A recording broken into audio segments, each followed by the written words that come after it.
Susan Atkins is 28 now. She's just ended her first 7 years of a life term. She has spent 5 of them here at the County Women's Institution in San Bernardino County. She's just had her first parole hearing and been turned down. But the people who work with her here say that she's made a remarkable change in the last 2 years. They say she's become a devout Christian, and she says she wants only to serve God. Susan Atkins feels that her horrifying experience with drugs can be a lesson to those that use them or think about using them. Today, she says her bizarre behavior was born out of Manson's evil persuasiveness and fed by her constant drug use.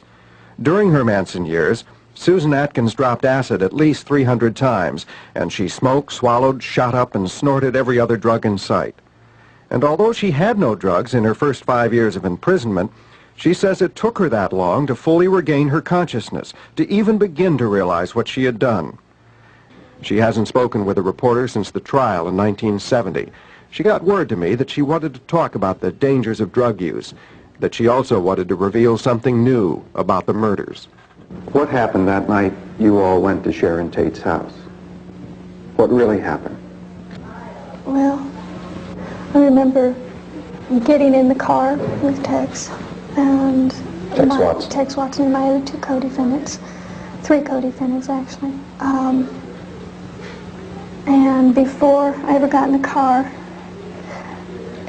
Tex and I had our own special little stash of cocaine.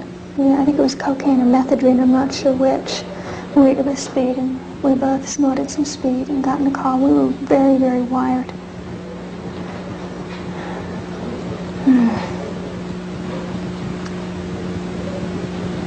And we drove to the house with instructions to kill everyone in the house. From Charlie? Yeah.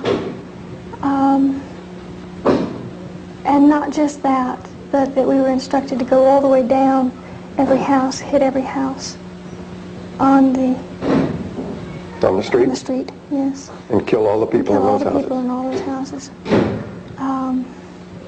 And we went into the house, and I remember that as we went in, a car came up to the driveway, and I remember Tex getting out, and without saying anything, there were gunfire shot. I was in the bushes, and that's when the young boy Stephen Parent was killed. He was killed in the car outside. Right. The people in the house were all brought into the living room and tied up, and I remember that Wojtek Wachowski, I believe is his name, I had tied his hands with a towel and then was instructed to kill him. And I raised the knife that I had in my hand, and I couldn't put the knife down. I couldn't bring it down. It was just as though there was a force there that held my wrist, and I couldn't move. And as he saw that I couldn't move, then he very easily undid the ties, the towel that I had tied his wrist with, and he and I began to fight. And I remember I was screaming for help, and he was screaming for help, and then Tex came and helped me, and I was left to sit and watch Sharon Tate. And about that time, I can remember seeing people just scattering in different places and running in different places, and I was left sitting with Sharon Tate, and she was talking to me, and I remember that I had absolutely, I felt nothing. I felt absolutely nothing for her as she begged for her life and for the life of her baby. And Jesus. I remember when we first went in, one of the people said, "Who are you?" And Tex said, "I'm the devil, and I'm here to do the devil's business." And I remember that in my conscience, it's so alive in me, even just recalling it. I remember that I had gone so far and there was no turning back. That even if I had wanted to run, even if I had wanted to leave, I couldn't. It was like I was caught in something that I had no control over. I had absolutely no say-so as to what was happening there. I was just like a tool in the hands of the devil, is the only way I can put it. And I believe that it was by the grace of God that my hand did not go down with that knife on Wojciech Wachowski's chest. I believe that... Well, who did kill those people? that night? Yeah. Tex.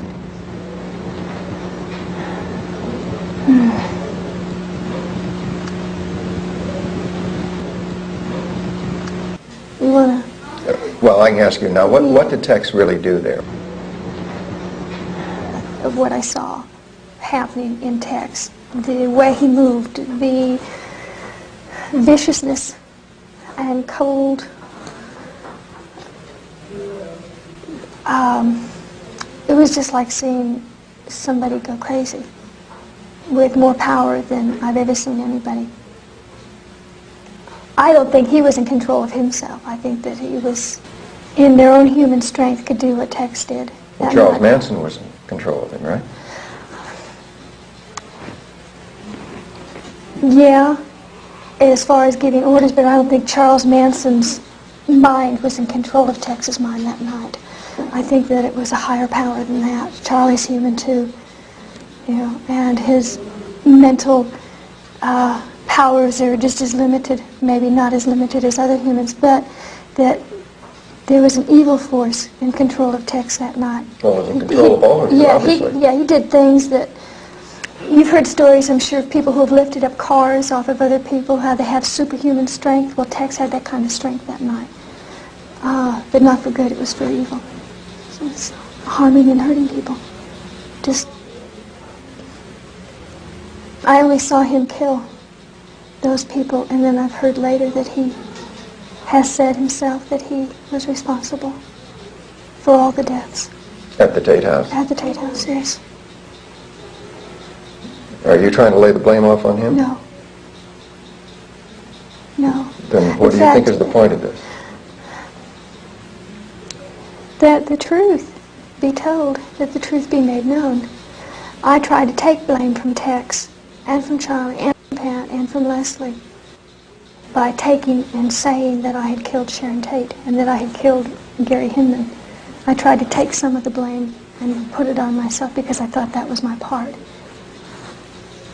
at that point, and that was a lie. And in this room were all the survivors of those victims, of yours and the others, their families and their friends. What would you say to them?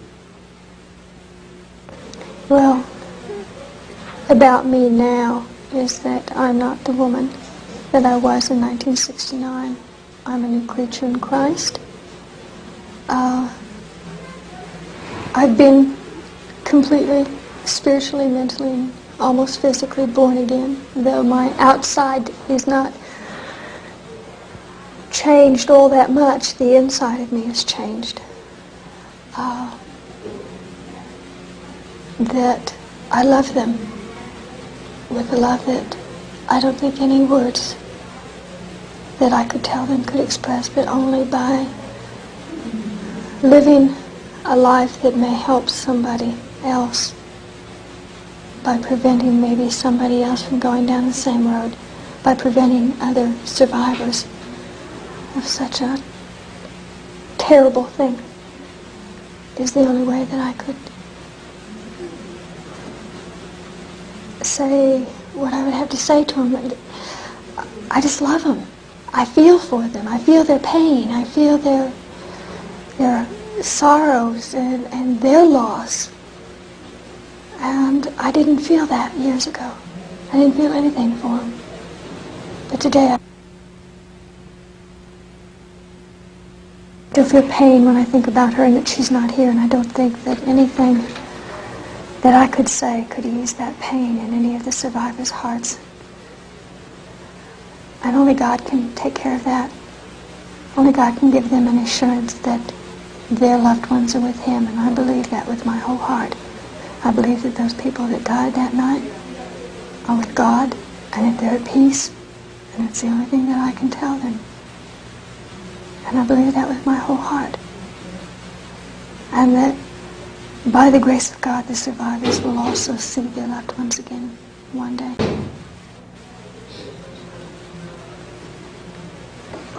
You'd have to understand what acid does. to the mind in order to understand how a person can get confused behind drugs. And I would take a thesis, writing a book on what LSD can do to the mind.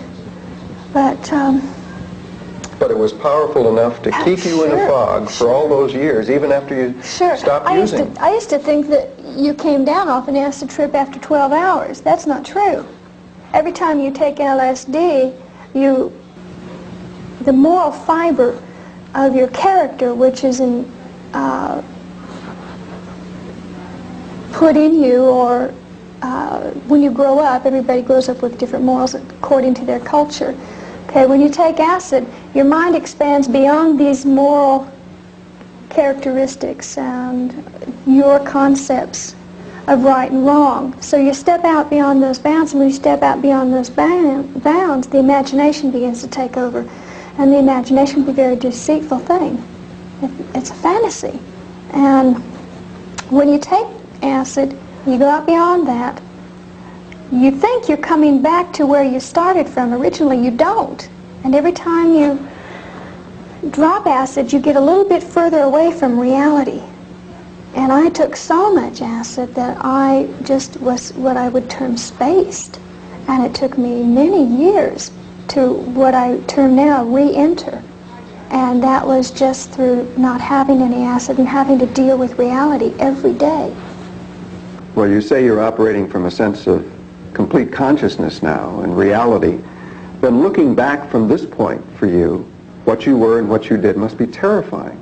Yes, to realize that by my own free will, I willingly got into something that completely took control over me, that I lost control of myself behind drugs and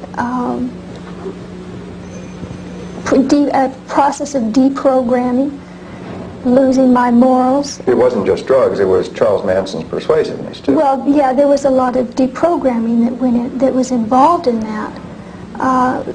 You take away a person's conscience of right and wrong by telling them when they're under LSD or any mind-expanding drug, there's no such thing as guilt.